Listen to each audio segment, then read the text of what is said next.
नमस्कार, NDTV India देख रहे हैं आप। मैं हूं आपके साथ अजीत। शाम के 6 बजने वाले हैं, वक्त है मुकाबला का। आज बात करेंगे वक्फ की लड़ाई पर। समाजवादी पार्टी के प्रमुख और सांसद अखिलेश यादव ने बीजेपी पर गंभीर आरोप लगाए हैं। अखिलेश यादव ने कहा कि सबसे बड़ी भूमाफिया पार्टी तो भारतीय जनता पार्टी है, बीजेपी से ज्यादा जमीन किसी ने नहीं हड़पी। अखिलेश यादव ने दावा किया कि अगर गोरखपुर, अयोध्या, कानपुर और लखनऊ की रजिस्ट्रियों की जांच की जाए तो इन इलाकों में सरकारी जमीन, तालाब और अन्य संपत्तियां कई तरीके से हड़पी गई हैं। अखिलेश यादव ने बीजेपी पर वक्फ बोर्ड की भूमि पर कब्जा करने का आरोप लगाया। उन्होंने गोरखपुर और अयोध्या में जमीन की रजिस्ट्रियों की जांच कराने की मांग की। यह बात उन्होंने गोरखपुर में जमीन को लेकर हुई हिंसा का हवाला देते हुए कही। देखिए, सबसे बड़ी भू माफिया पार्टी अगर कोई है, भारतीय जनता पार्टी है। भारतीय जनता पार्टी से ज्यादा जमीन किसी ने नहीं हड़पी। आप केवल गोरखपुर, अयोध्या, कानपुर और लखनऊ, इन 4 जिलों की रजिस्ट्रियों की जांच कर लें। सरकारी जमीन हो, तालाब हो, विवादित हो, या अपने पुलिस के प्रभाव से या और किसी के प्रभाव से जमीन छीनी जाती, तो सबसे ज्यादा छीनी गई है। और सबसे ज्यादा जमीन भूमाफियागिरी अगर कहीं हुई है तो गोरखपुर में हुई है, अयोध्या में हुई है। कुछ मिनटों में कितना मुनाफा। आप आज पत्रकार हैं, अगर जानना चाहें कि रजिस्ट्रियां किसकी हुई हैं, एक भी अयोध्या की रजिस्ट्री आप नहीं पा सकते हैं, क्योंकि सब भारतीय जनता पार्टी के लोग मुनाफा कमा लिए। जब अखिलेश यादव ने इस तरह के बयान दिए, उसके बाद बीजेपी ने अखिलेश पर पलटवार करते हुए कहा यह आरोप एकदम पूरी तरीके से बेबुनियाद है। बीजेपी ने कहा कि क्योंकि उनकी पार्टी वोट बैंक की राजनीति को लेकर घिर चुकी है, इसलिए वो इस तरह की बेबुनियाद बातें कर रहे हैं। विकास क्या होता है और झूठ बोलना क्या होता है, ये जनता जान चुकी है। बिल्कुल बेबुनियाद सवाल है, बेबुनियाद सवाल है, कोई आधार नहीं है। भाजपा के सब कुछ चीज़ें अकाउंटेड रहती हैं, कार्यालय सबके सामने में है, अकाउंट इनकम टैक्स में है। ये क्या बेफतूर की बात है, क्योंकि उनकी पार्टी घिर गई है वोट बैंक पॉलिटिक्स पर। अखिलेश जी, आप ये बात कहते हुए अच्छा नहीं लगता है। आपके समय पर जिस तरह से आप बड़े बड़े प्रोग्राम करते थे उस गरीब जनता के पैसे से, और जिस तरह से आपकी सरकार ने काम किया, आपको योगी जी की सरकार बनने के बाद जवाब मिल गया होगा कि विकास और झूठ बोलना किसको कहते हैं। तो मुकाबला में आज चर्चा इन्हीं आरोप प्रत्यारोप के ऊपर, और आज के जो सवाल हैं जो मुकाबला में हम पूछेंगे, एक सवाल भी आपके सामने रखते हैं। सवाल है अखिलेश के आरोपों का आखिर आधार क्या है। सवाल नंबर 2, वक्फ पर बना कानून तो आखिर इस पर इतनी ज्यादा सियासत क्यों। और सवाल यह भी है कि क्या हर मुद्दा चुनाव और वोटों के लिए। तो मुकाबला में आज इन सवालों पर चर्चा करने के लिए जो खास मेहमान हमारे साथ मौजूद हैं, उनसे आपका परिचय करवा दें। मेरे साथ राजकुमार भाटी जी हैं, राष्ट्रीय प्रवक्ता समाजवादी पार्टी, बहुत स्वागत है आपका। शादाब समसी मेरे साथ स्टूडियो में मौजूद हैं, चेयरमैन है उत्तराखंड वक्फ बोर्ड के। बिलाल खान साहब मौजूद हैं मेरे साथ स्टूडियो में, वकील हैं और राजनीतिक विश्लेषक हैं। साथ ही तुहीन सिन्हा साहब जुड़ गए हैं, प्रवक्ता हैं भारतीय जनता पार्टी के, बहुत स्वागत है। प्रियंका गुप्ता, प्रवक्ता कांग्रेस, और रुद्र प्रताप सिंह मेरे साथ जुड़ गए हैं, राजनीतिक विश्लेषक हैं। आप सभी का बहुत स्वागत है। पहला सवाल तुहीन आपसे, आप दूसरे की जमीन क्या बचाएंगे। अखिलेश यादव कह रहे हैं कि जांच करा लीजिए रजिस्ट्रियों की, चाहे वो लखनऊ हो, अयोध्या हो, फिर बाद में उन्होंने कानपुर लखनऊ भी जोड़ दिया। यहां तो सबसे ज्यादा बीजेपी के लोगों ने जमीन कब्जा की। वो कह रहे हैं सबसे ज्यादा भूमाफिया तो आप अजीत जी नमस्ते। नमस्ते अजीत जी, सबको, सभी पैनलिस्ट को, सभी दर्शकों को नमस्ते। रामनवमी की सबको हार्दिक शुभकामनाएं। देखिए, कुछ समय से अखिलेश यादव बिल्कुल अनर्गल बातें कर रहे हैं। उनकी बातों का न सर होता है न पैर होता है। तो कभी उनको गौशालों में से बदबू आने लगती है, और आज अचानक उन्होंने भाजपा को भूमाफिया पार्टी कह दिया। मैं आपको बताना चाहता हूं कि अतीक अहमद की मृत्यु के बाद लगभग 76 करोड़ की आतिक अहमद की बेनामी प्रॉपर्टी जब्त हुई थी। शायद हो सकता है कि उसमें अखिलेश यादव, मुलायम सिंह यादव जी का भी शेयर रहा हो। और उन जमीनों पर अब हमने गरीबों के लिए हॉस्टल बनाए हैं। तो कौन भूमाफिया पार्टी है, आपको इस तथ्य से साबित हो जाएगा कि उत्तर प्रदेश की सबसे बड़ी जो है pro criminal, pro mafia party जो है, वो केवल और केवल समाजवादी पार्टी है। अब अखिलेश यादव जी के आरोप पर आते हैं। अगर उनको लगता है कि उनके आरोप में सच्चाई है, उनके उनके लिए इस देश की अदालतें खुली हैं। जहां तक राम मंदिर का सवाल है, जहां पर उसमें भी उन्होंने कई सारे आरोप लगाए हैं, तो राम मंदिर तो सीधा सीधा जो एक कोर्ट जजमेंट के बाद, सुप्रीम कोर्ट के जजमेंट के बाद बना था, उनको सुप्रीम कोर्ट को अप्रोच करना चाहिए। अचानक केवल देखिए उनकी उनकी नैया जो है अब नहीं, राम मंदिर बनने पर उन्होंने सवाल नहीं उठाया। तो इनसे राम मंदिर बनने पर उन्होंने सवाल नहीं उठाया, उन्होंने जमीन की बात की है, तो आप भी जमीन की बात करिए। क्या कह रहे हैं आप? उन्होंने जमीन की बात की है, उन्होंने कहा है कि जमीनें कब्जा की गई, राम मंदिर पे कोई सवाल नहीं उठाया। आज से पहले आरोप लगाए हैं, लेकिन मैं ये कह रहा हूं कि अगर उनको लगता है कि उनके आरोपों में सच्चाई है, वो कोर्ट का दरवाजा खटखटाएं। हाँ। इस तरह के बेतुके आरोप ना लगाएं, क्योंकि उत्तर प्रदेश को, कम से कम उत्तर प्रदेश को पता है कि कौन कौन माफिया पार्टी। ठीक है, ओके। तो राजकुमार भाटी जी अनर्गल आरोप लगाते हैं, अखिलेश यादव बिना तथ्य के आरोप लगा दिया कि भाई कब्जा कर लिया। एक तो मैं तो इन भाई को बता दूं कि लोकतंत्र में सबसे बड़ी कोर्ट होती है जनता की कोर्ट, और राजनीतिक व्यक्ति को जनता के बीच में ही जाना चाहिए। इसलिए अखिलेश यादव जी जनता के बीच में अपनी बात रख रहे हैं।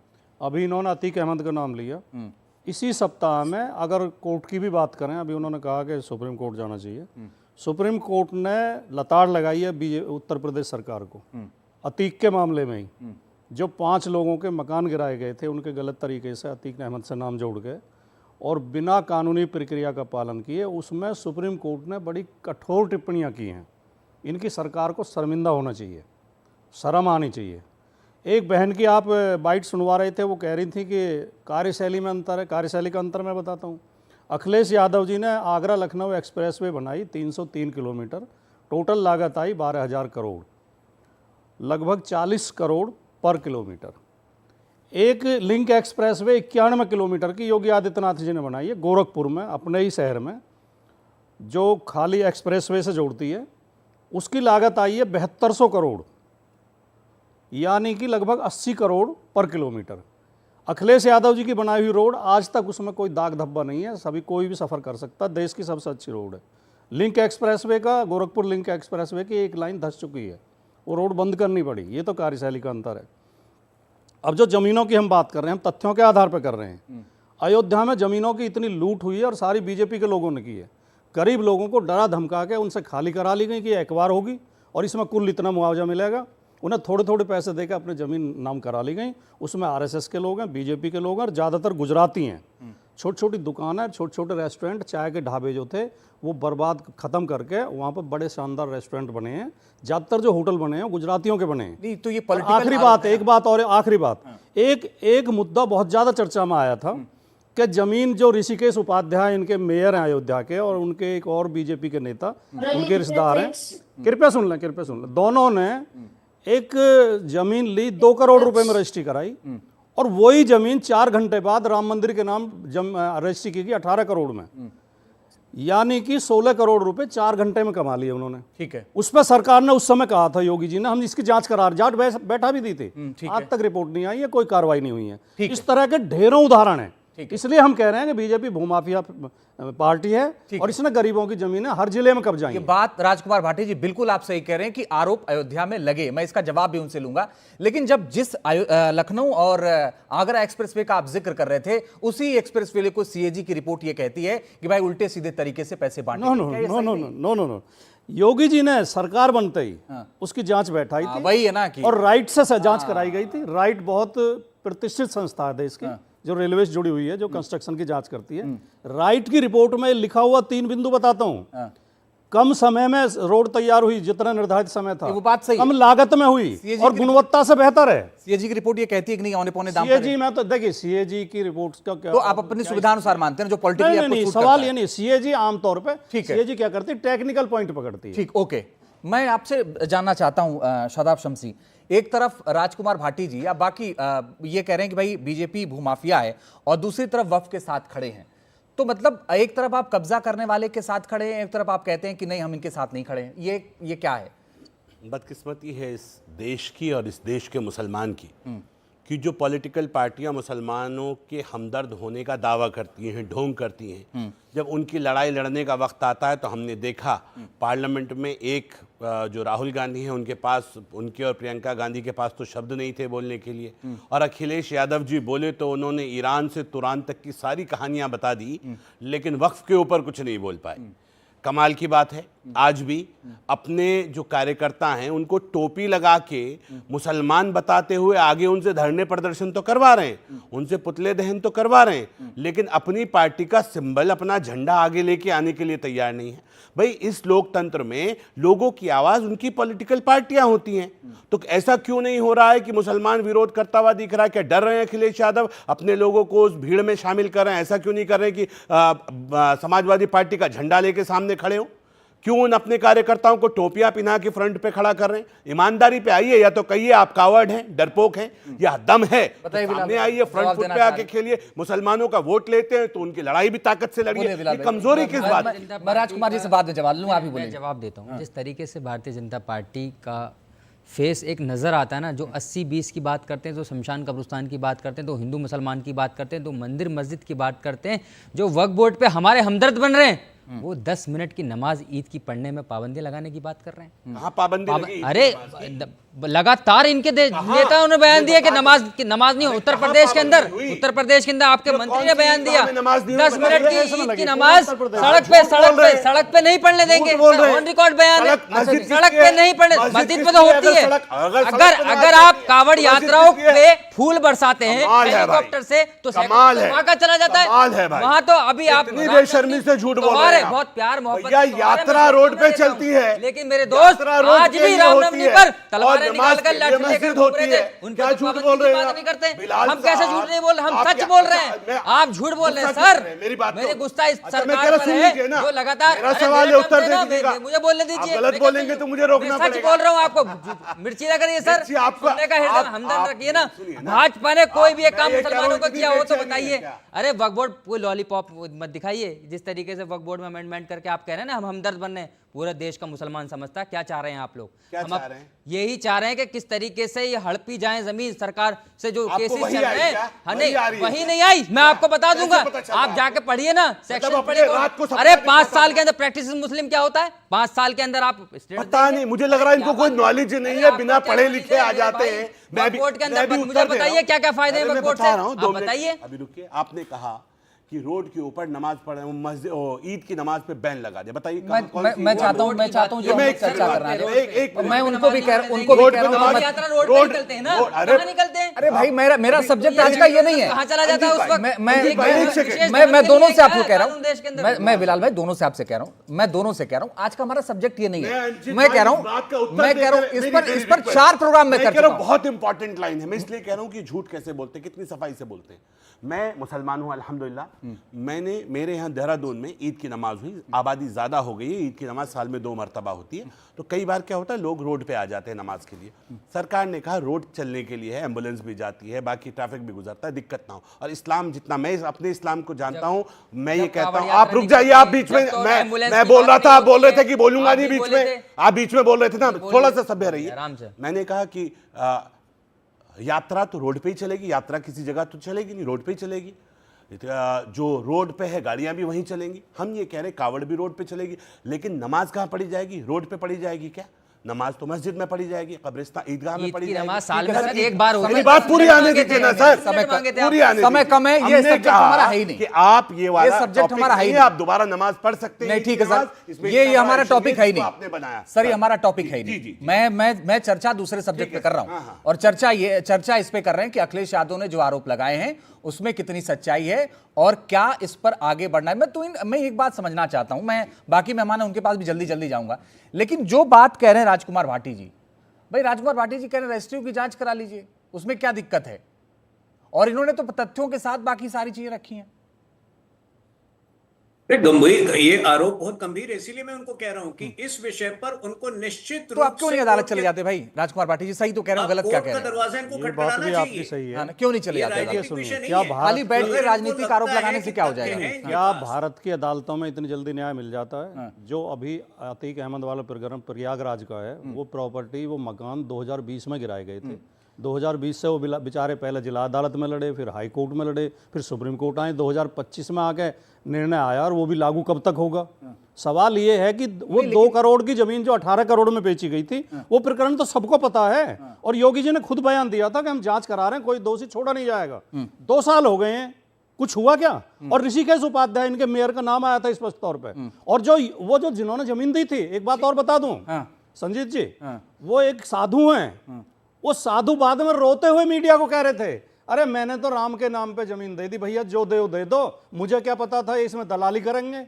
मेरी जमीन पे 16 करोड़ रुपए खा गए और मैंने तो राम के नाम पे जमीन दे दी थी। तो जी ये हालत इनकी है। दूसरी बात एक और बता दो, तो जी उसका भी जवाब दे दो। एक लखनऊ में होते थे बुक्कल नवाब, समाजवादी पार्टी के विधान परिषद सदस्य होते थे। तोइन भाई एक 10 सेकंड, राम मंदिर का तोइन भाई 10 सेकंड, तोइन भाई बेदाग तरीके से वो इनको स्वीकार्य नहीं है इस तरह, इसलिए ये कोई ना कोई आरोप इस प्रकार के लाएंगे जो ये प्रमाणित नहीं कर पाएंगे। नाम ले लेकर कहीं कोई लेकिन मैं ये कह रहा हूं कि नहीं, लेकिन एक चीज मैं कह रहा हूं राजकुमार भाटी जी, मैं तुहिन से आप 100 सवाल पूछे, कोई दिक्कत नहीं है, लेकिन मेरी आपत्ति इस बात को, सवाल ये भी है कि भाई आप कोर्ट गए नहीं, आपने कहा कोर्ट से समय लगता है, आप जाइए तो सही। आप कोर्ट नहीं गए, जो पीड़ित लोग हैं वो कोर्ट गए हैं। लेकिन मैं कह रहा था, एक मैं और बात पूछ रहा था, बुक्कल नवाब थे लखनऊ में, समाजवादी पार्टी के MLC थे। बीजेपी के लोगों ने झंडे लेकर लखनऊ में जुलूस निकाले और लगातार ज्ञापन दिए कि इन्होंने 100 करोड़ की जमीन कब्जा रखी है अवैध, इन्हें जेल भेजा जाए।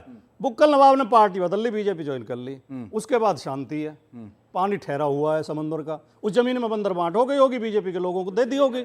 अब बीजेपी क्यों चुप है? ये काल्पनिक बातें हैं, वही मैं कह रहा हूँ, ये काल्पनिक बातें कर रहे हैं। अरे मैं काल्पनिक में नाम लेके बता रहा हूँ भैया, काल्पनिक है। अरे आप लखनऊ से परिचित नहीं है, यूपी से, आपको पता नहीं है यूपी के हालात कि उनके आरोप गलत हैं, आप अपनी गलतियां स्वीकार नहीं करते। हो सकता है उनको एहसास हुआ कि वो जो आरोप लगा रहे हैं वो बेबुनियाद हैं, ये भी तो हो सकता है। इन्हें रातों रात एहसास हो जाता, जैसे बीजेपी ज्वाइन होती है रातों रात एहसास हो जाता, फाइल बंद हो जाती है। आज अखिलेश यादव भाई एक अजीत पवार पर 70,000 करोड़ का आरोप था, योगी जी सॉरी मोदी जी खुद क्या आए थे। आज अखिलेश यादव की व्यवस्था क्या है? आज उनकी अखिलेश यादव की कोई व्यवस्था नहीं है। अखिलेश यादव इस देश के शानदार नेता हैं, आने वाले मुख्यमंत्री हैं 27 में उत्तर प्रदेश के। व्यवस्था होगी आपकी, दिखाने को नहीं है। वो अपना जो कट्टर उनका वोट बैंक है उसको क्या मुंह दिखाएंगे वक्त बिल पारित होने के बाद? ठीक है, रुद्र प्रताप सिंह, ओके ठीक है, तुलसी राम मैं आप आ रहा हूं, मुझे एक बात और बोल, जल्दी से बोलिए फिर रुद्र प्रताप। तोहिन भाई भी, शादाब भाई भी सफाई अपने एक्ट उसकी नहीं दे रहे हैं जो ये एक्ट लेकर आए हैं। आपने कह रहे हैं अखिलेश यादव ठीक से नहीं बोले, अभी तो एक्ट पे आवाज बोले ठीक से विरोध में नहीं बोल पा रहे। आपने सवाल पूछा ही नहीं, यानी कि विरोध में आवाज आप पूछिए तो एक्ट पे सवाल, हम तो एक्ट पे बैठे हैं, आप सवाल पूछे हम जवाब दें। आपको पीड़ा ये है, आप पे कोई आपको पीड़ा ये है, ज्यादा जोर से आवाज नहीं उठाई। मैं तो ताज्जुब कर रहा, आप इधर उधर की बात कर रहे हैं। अखिलेश जी ने खूब बोला उसके बारे में। कहां बोला? वक्फ एक्ट के बारे में आप बोल लीजिए, भाषण सुनिए। मैं ये कह रहा, आप पूछ लीजिए। लोकसभा के अंदर अगर आपको जवाब न दे पाए उन्होंने विस्तार से मान लेंगे। और हमारे सांसद बोले, बाकी चले थोड़ी कह के हम यहाँ बैठे, हम तो कह रहे आप पूछिए तो सही सवाल, हम तो आए जवाब देने। आप ये कह दीजिए तोहिन भाई तो नहीं बोल और पाए, एक आपने मैं ये कह रहा हूँ, सुन तो लीजिए, मैं ये कह रहा हूँ, आप मत बोलिए एक मिनट, मैं ये कह रहा हूँ तोहिन भाई तो नहीं बोल पा रहे, मैं कह रहा हूँ चलो ये बोल दो, सबकी सीबीआई जांच करा दे। देश में आजादी से लेके अब तक इसमें समाजवादी पार्टी ऑफिशियल स्टैंड। ठीक है सर, कराइए, हम सिफारिश करते हैं। नंबर 1 पे होना चाहिए जो बीजेपी के कार्यालय बने हैं दिल्ली और सारे जिलों में। बीजेपी के कार्यालय पे आ रहे हो, वक्फ बोर्ड की जांच कराएंगे, वक्फ बोर्ड की सीबीआई जांच कराएंगे। बीजेपी कार्यालय नहीं कराएंगे। अब आप हजार इस टॉपिक से उधर जंप करके चले जाओगे, इधर से कूद के उधर चले जाओगे। सबकी जांच कराओ। मैं ये कह रहा हूँ वक्त पे तो आ जाओ पहले। चलो ठीक है, चलो ठीक है, एक मिनट सर, एक मिनट। प्रियंका गुप्ता जी, अखिलेश यादव ने जो बात कही है इस पर कांग्रेस का क्या स्टैंड है? देखिए, कांग्रेस तो सीधी तरीके से कह रही है कि भारतीय जनता पार्टी सिर्फ भूमि नहीं बल्कि देश की जितनी भी सार्वजनिक संपत्ति है उसको वो अपनी निजी संपत्ति समझती। सिर्फ ऐसा नहीं है कि वो भूमि अधिग्रहण को लेकर या भूमि को लेकर ही है, वो कुछ भी कर सकती है। वो बुलडोजर के माध्यम से, ईडी के माध्यम से, सीबीआई के माध्यम से कुछ भी कब्जा कर सकती है। डरा के, धमका के, कुछ भी कर सकते हैं। और मैं समझती हूँ कि जिस तरह से धर्म के नाम पर भारतीय जनता पार्टी व्यापार करती है और 24 घंटे काम करने का दावा करती है, तो मैं सबसे पहले तो कहना चाहूंगी कि 24 घंटे काम करने वाली पार्टी उसी दीमक की तरह है। जैसे दीमक 24 घंटे खाता है और चट कर जाता है, वैसे भारतीय जनता पार्टी इस देश को चट कर चुकी है। ठीक है, पूरी तरीके से चट कर चुकी है, कुछ बचा नहीं है। हकीकत ये है कि ये पूरी तरह से संगठित रूप से भूमिका जो है पूरी तरीके से चट करते हैं। अरे भाई अपनी बारे में बोलिए ना साहब, इतना बोल चुके फिर भी चैन नहीं पड़ रहा है। जीजा जी ने क्या किया हम नहीं पूछ रहे हैं बिल्कुल भी। अरे जीजा जी ने जो कुछ किया तो आपने क्या किया बैठ के वहां पर? आप कौन होते बोलने वाले? वक्त बोर्ड पे बोलिए ना जहाँ के आप हैं, कि सब पे बोलेंगे आप बैठ के यहाँ पर? हकीकत ये है कि ये लोग संगठित रूप से पूरी तरीके से जमीनों पर कब्जा करते हैं। अब बताइए कि जो अयोध्या है वो क्यों हारे? इसीलिए तो हारे थे। अयोध्या में हार का सबसे बड़ा कारण यही था कि इन्होंने वहां के लोगों से कौड़ियों के मोल जमीन खरीदकर फिर करोड़ों में बेची, और उसमें कोई एक व्यक्ति नहीं था। इनके नेता, मंत्री, इनके अधिकारी सब संलिप्त थे। आज भी आवास विकास परिषद वहां पे जमीनें कौड़ियों के मोल खरीदता है, 6 लाख रुपए कट्टा खरीदता है और उसको 2 करोड़ रुपए कट्टे में बेचता है। प्रियंका जी, पूरी तरीके से प्रियंका जी, जमीनें जो है वो प्रियंका जी, मैं एक बहुत छोटा सा सवाल कर रहा हूँ। प्रियंका जी, जो वक्फ संशोधन विधेयक 2024 पर सरकार का स्पष्टीकरण है, उसमें प्रश्न संख्या 12 और 13 पढ़ा है क्या आपने? अगर पढ़ा है तो पूछूंगा, नहीं तो नहीं पूछूंगा। नहीं, आप पूछ लीजिए। अच्छा, क्या पूछना चाह रहे हैं? नहीं, मैं कह रहा हूं आपने पढ़ा है प्रश्न संख्या 12 और 13, चूंकि बात उस पर हो रही है इसलिए मैं पूछ रहा हूं आपसे। आप पूछिए ना, सवाल पूछिए, आपका काम है। नहीं, अगर आपने पढ़ के इससे क्या मतलब है आपको? इसलिए मैंने, अगर आपने पढ़ा होगा तो ही उसका आप जवाब दे पाएंगे, इसलिए मैंने पूछा कि आपने उसको पढ़ा है कि नहीं पढ़ा है। आपको ही पता है कि जो ट्रिब्यूनल है, मैं वही पूछ रहा हूं, जो कब्जे की शिकायतें वक्फ को लेकर के, आपको ही पता है कि ट्रिब्यूनल में कितनी शिकायतें मिली हैं? अरे भाई, ट्रिब्यूनल में शिकायतें मिली हैं तो इसका मतलब तो यही है ना कि कोई अगर किसी को दिक्कत है तो वो जाके वो सवाल उठा सकता है। मैं वही तो पूछ रहा हूँ कि जो कब्जे की शिकायतें वो कितनी है, पता है आपको? मैंने इसीलिए पहले पूछा कि आपने प्रश्न संख्या 12-13 पढ़ा या नहीं पढ़ा? अयोध्या में जमीनों को लेकर, अरे भाई, मैं दूसरा सवाल पूछ रहा हूँ प्रियंका जी। आपको पता है, आपने कभी जानने की कोशिश की? नहीं, मुझे पता है, आपने पढ़ा होगा और बाकी लोगों ने भी पढ़ा होगा। मैंने प्रियंका जी से इसलिए पूछा कि उन्होंने अगर पढ़ा होगा तो जवाब बेहतर दे पाएंगी वो। आपको पता है प्रियंका जी, 40,000 से ज्यादा शिकायतें हैं और 9,900 कुछ शिकायतें उसमें मुस्लिमों ने की। पूरे देश में जमीन विवाद को लेकर कितनी शिकायतें आपने पढ़ा है कभी? आप बता दीजिए। नहीं, सब हम ही पढ़ के आएंगे तो आप क्या करेंगे? आपने पढ़ा है इस देश में जमीन विवाद को लेकर? सब सारी तैयारी हम करके आएंगे तो आप भी कुछ तैयारी करके आइए। अरे भाई, मैंने वक्फ को लेकर सवाल पूछा आपसे। जमीन विवाद कितने, अयोध्या में जमीन विवाद कितने हुए हैं? पढ़ के आए कि नहीं पढ़ के आए? आप बताइए। अच्छा, आप बताइए। आप नहीं पढ़ के आए होंगे। हाँ, नहीं आया मैं पढ़ के, मेरा ज्ञान आप बढ़ा दीजिए, कोई बात नहीं। आप पढ़ के नहीं आएंगे। हाँ, मुझे पता है आपको बुरा लग गया, लेकिन कोई बात नहीं, ये जनता के लिए सवाल था। मुझे बिल्कुल बुरा नहीं लगा। नहीं लगेगा आपको बुरा, जब सवाल पूछा जाता है तो बुरा लगता है प्रियंका जी, मैं समझ रहा हूँ, कोई बात नहीं। मैं कह रहा हूँ जब सवाल पूछा जाता है तो बुरा लगता है। अब तक आप बता रहे थे ये कब्जा वो कब्जा, मैं इसमें पढ़ना नहीं चाहता। खैर, रुद्र प्रताप सिंह जी, ये सब सार्वजनिक संपत्ति तो थी, ठीक है, आपने किसको रुद्र प्रताप सिंह जी, और चैनल जो है, अगर चैनल आपका विरोध करे तो चैनल भी खरीद लो। रुद्र प्रताप सिंह जी, क्या वाकई बीजेपी जमीनों पर कब्जा कर रही है, जो आरोप अखिलेश यादव ने लगाए हैं? और उसके बाद आप उससे सवाल पूछ रहे हैं कि भारतीय जनता पार्टी, अरे जमीन, अभी इसका जवाब आपको राजकुमार बाटी जी देंगे, कोई बात नहीं। जमीन पे बीजेपी कब्जा कर रही है, रुद्र प्रताप सिंह बोलिए। जमीन पे कब्जा बीजेपी कर रही है, एक अलग सवाल है। सबसे बड़ा सवाल ये होता है कि अखिलेश यादव जी अगर ये बात उठा रहे हैं तो अखिलेश प्रदेश के पूर्व मुख्यमंत्री रहे हैं और तीसरी सबसे बड़ी पार्टी के राष्ट्रीय अध्यक्ष। बिल्कुल, तो उनके आरोप केवल हवाई नहीं चाहिए थे, तथ्यों के आधार पर होने चाहिए। और जो सबसे प्रमुख बात उठाई जा रही है कि ये सवाल, जब आपने देखा होगा कि जब राम मंदिर का मुद्दा चल रहा था, राम मंदिर निर्माण कार्य हो रहा था, तो यही सारे जो मुख्य विपक्ष में बैठे हुए लोग हैं वहां पर जमीन की धोखाधड़ी की बात कर रहे थे कि वहां जमीनों की खरीद पर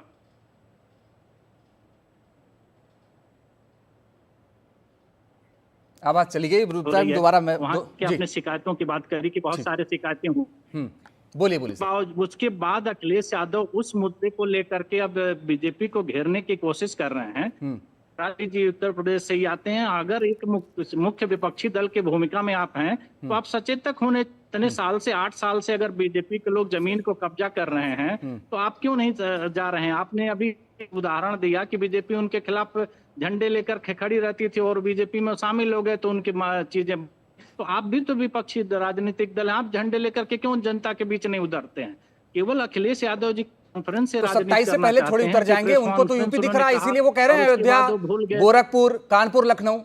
नहीं, मैं उसी बात के लिए कह रहा हूँ ना, मैं अंजीत जी, मैं उसी बात भाई के सब लिए कुछ वही कर लेंगे तो आप लोग क्या करेंगे? आम नेता के तौर पे नहीं जाने जाते हैं। अखिलेश यादव जी मुख्यमंत्री भी रहे हैं। बिल्कुल सही है। आरोप लगा करके वो अपनी राजनीति को अगर हल्के करेंगे तो गलत बात होगी। अगर उनको लगता है कि ऐसी बात है तो उसके लिए उनको आंदोलन पे उतर जाना चाहिए, सड़कों पे आना चाहिए। भाई जनता की जमीन का कब्जा करने का अधिकार किसी भी राजनीतिक दल को नहीं है, और अगर वो कर रही है तो गलत कर रही है, उसके खिलाफ आप जमीन पर उतरिए। लेकिन वक्फ बोर्ड के बिल आने के बाद आप इस तरह के तुष्टीकरण की राजनीति के माध्यम से ये साबित करना चाह रहे हैं कि मथुरा में, अयोध्या में, गोरखपुर में जमीनों का कब्जा हो रहा है। ठीक है सर, ओके। आप उसको राजनीतिकरण करना चाहते हैं, वो गलत है। राजकुमार भाटी जी, मैंने प्रियंका जी से जो सवाल पूछा था वही सवाल आपसे पूछ रहा हूं। जो सरकार ने स्पष्टीकरण दिया उसमें यह कहा कि भाई जमीनों के कब्जे के मामले सामने आए, एक तरफ आप जो वक्त पर का आरोप लगे कब्जे के उसके साथ खड़े हैं, दूसरी तरफ आप एक तरफ खिलाफ खड़े हैं, कहते हैं बीजेपी के खिलाफ है। ये इतना विरोधाभास क्यों है?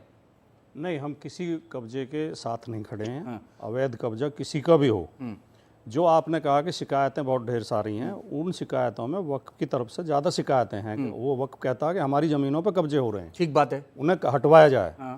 दूसरी बात, इन्होंने कहा था कि वक्फ की प्रॉपर्टी तो इतनी है और इनकम इतनी कम है। तो मैंने उसी बिल में, जो बिल इन्होंने पेश किया है, उसमें आंकड़े दिए इन्होंने, आपने भी पढ़ा होगा। बिल्कुल। लगातार मोदी जी के शासन में, बीजेपी सरकारों के शासन में लगातार वक्फ की इनकम घटी है। 2020 में 180 करोड़ के करीब इनकम थी और 2025 में कुल 19 लाख रह गई। हर साल 50-50 करोड़, 40-40 करोड़, 30 करोड़ इनकम घटती गई है। तो इसका मतलब बीजेपी ने, अब जो शम्स भाई बैठे हैं, ये वक्फ बोर्ड के अध्यक्ष हैं उत्तराखंड के, तो इन्हें बीजेपी ने तो बैठाया है, बीजेपी सरकार ने बैठाया नहीं। अगर ये वो भ्रष्टाचार कर रहे हैं तो बीजेपी ने भ्रष्ट लोगों को बैठा रखा है। ज्यादातर प्रदेशों में बीजेपी की सरकार है और 11 साल से मोदी जी प्रधानमंत्री हैं। तो अगर वक्फ में भ्रष्टाचार है तो इसका मतलब आपने भ्रष्ट लोगों को बैठा रखा है। सीधा सवाल है। अभी जो रुद्र प्रताप सिंह जी कह रहे थे, अयोध्या में तो खूब प्रदर्शन हुए हैं, खूब धरने हुए हैं, लोग रोते हुए वीडियो सोशल मीडिया पे मिल जाएंगे आपको। क्या जी मेरा मकान कब्जा लिया, मुझे कुल 1 लाख रुपए दिए, 1-1 लाख रुपए रूटीन में दिए गए हैं और जातियां देखकर, धर्म देखकर मुआवजे दिए गए हैं।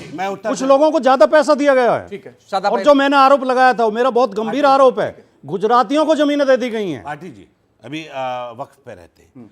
मैं तो ताज्जुब कर रहा हूँ, भाटी जी बहुत एक सिंसियर आदमी हैं और मैं हमेशा ये किसी भी दल में हूँ बहुत जिम्मेदारी से, मुझे लगता है जब भाटी जी बोलते हैं तो उनकी बात में दम होता है। लेकिन इत्तेफाक आज मुझे अफसोस हुआ कि वो भी हल्की बात कर रहे हैं। उन्होंने कहा कि जहाँ जहाँ भाजपा की सरकारें हैं वहाँ वहाँ वक्फ बोर्ड बनाती है, वक्फ बोर्ड के इनको मालूम नहीं है या तो जानकारी का अभाव हो सकता है, मैं ये भी समझ सकता हूँ।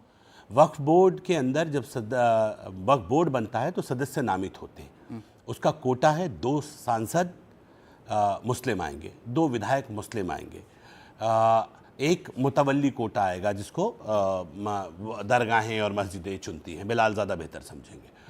एक कोटा आता है, ये होता है अधिवक्ता कोटा।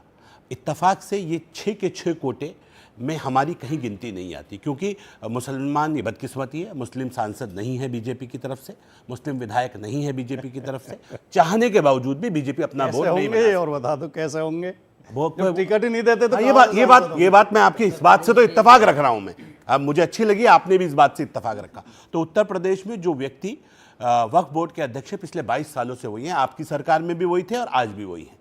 यही एक्ट की कमजोरी थी सबसे बड़ी कि आप इसमें चाह के भी सरकार के अधीन वो नहीं आते हैं, ऑटोनोमस बॉडी है और चाह के भी सरकार कुछ नहीं करती। और कल को भाटी जी जैसे लोग आरोप लगाते हैं सरकार पे कि देखो तुम्हारे कार्यकाल में, तुम्हारी सरकारों में ये हुआ, जबकि हुआ किसमें? ये वही लोग हैं जो कांग्रेस की रिजीम में थे, जो सपा की रिजीम में थे, और अगर भ्रष्टाचार हुआ है तो उन्हीं लोगों ने किया है। इस पे हमारे दामन पे कोई दाग नहीं आता, जितने भी दाग हैं आपके दामन पे, इसलिए हमने कहा कि सबकी सीबीआई जांच करा लीजिए। एक दूसरी बात, आपने कहा कि जो वक्फ है, वक्फ में मैंने पूछा था, बहुत प्यार से मैंने पूछा कि अगर आपको लग रहा है कि वक्फ में दिक्कत है, आपको समझ में नहीं आ रहा, कुछ आपको लग रहा है गलत कहीं अमेंडमेंट हो गए, तो उस पर सवाल पूछ लीजिए, हम जवाब देंगे। गरीब मुसलमान को गुमराह मत कीजिए। अच्छी बात यह है कि आप कहते हैं हम कोर्ट जा रहे हैं, बहुत अच्छी बात, लोकतंत्र ने आपको अधिकार दिया, लोकसभा राज्यसभा से पास हो गया, राष्ट्रपति की संस्तुति मिल गई, अब आप कहते हैं हम कोर्ट जाएंगे, जाइए, आपका फिर भी नैतिक अधिकार है, हम ये कहते हैं, आप चले जाइए, लेकिन अब जो न्यायालय का आदेश हो उसे मान लीजिए। अब आप क्या कह रहे हैं, हम रोड पे भी उतरेंगे, यार ये पहले ही आपको पता है कि आपको न्यायालय से भी निराशा मिलनी है और आप पहले ही रोड पे उतरने की बात करें। दूसरी बात, मैं बात पूरी कर दूं, जवाब भी दे दें, मैं बात पूरी कर दूं फिर बोलिए। मैंने सवाल उठाया था, 10 ही सेकंड लूंगा, कि बीजेपी शासन में लगातार इनकम घटी है। मैं बता देता हूं 2019 में, कृपया सुन ले, 2019 में 166 लाख करोड़, 166 करोड़ थी इनकम, 20 में हो गई 104 करोड़, 21 में हो गई 61 करोड़, 22 में हो गई 27 करोड़, 23 में 14 करोड़ और 24-25 में रह गई कुल 9 लाख। ये आपके ही आंकड़े हैं। मैं आपकी अभी आंकड़ों पे भी इनकी आंखें, राठी जी मान लिया ना, भाटी जी, मैं ये कह रहा हूं अगर मैं इन आंकड़ों को भी मान लूं, इसीलिए तो हमने कैग लाए हैं। कैग आ रहा है, ऑडिट कैग करेगा, इससे ईमानदार संस्था देश की नहीं है, संवैधानिक संस्था है। हमारी ट्रांसपेरेंसी देखिए, हमने इसलिए कहा कि हम ये कह रहे हैं ना, इन लकड़बग्गों की सारे चोरों की जांच कराओ। चोर तेरा और मेरा नहीं होता, चोर चोर होता है जिन्होंने यतीमों का, मिस्कीनों का, बेवाओं का हक खाया है इस औकाफ का। ऐसे लकड़बग्गों को सबको सलाखों के पीछे डालो, सबकी सीबीआई जांच कराओ, सबको जेल भेजो। इस पे मैंने आपको बोला कि इस पे सीबीआई जांच की संस्कृति चाहिए कि हम ऑफिशियली समाजवादी पार्टी की तरफ से ये कह रहे हैं। भाटी जी कह दीजिए कि इसमें देश में जितने भी वक्फ हैं, देश की आजादी से लेकर आज तक, सबकी सीबीआई जांच होनी चाहिए। मुझे लगेगा आप हमारे हमें कोई दिक्कत नहीं, भाई के जोश को सलाम करता हूं, लेकिन ये सरकार 2014 के बाद से 2019 में आई, फिर 24 में, मतलब 10 साल से इन्हें वक्फ बोर्ड की याद नहीं आई।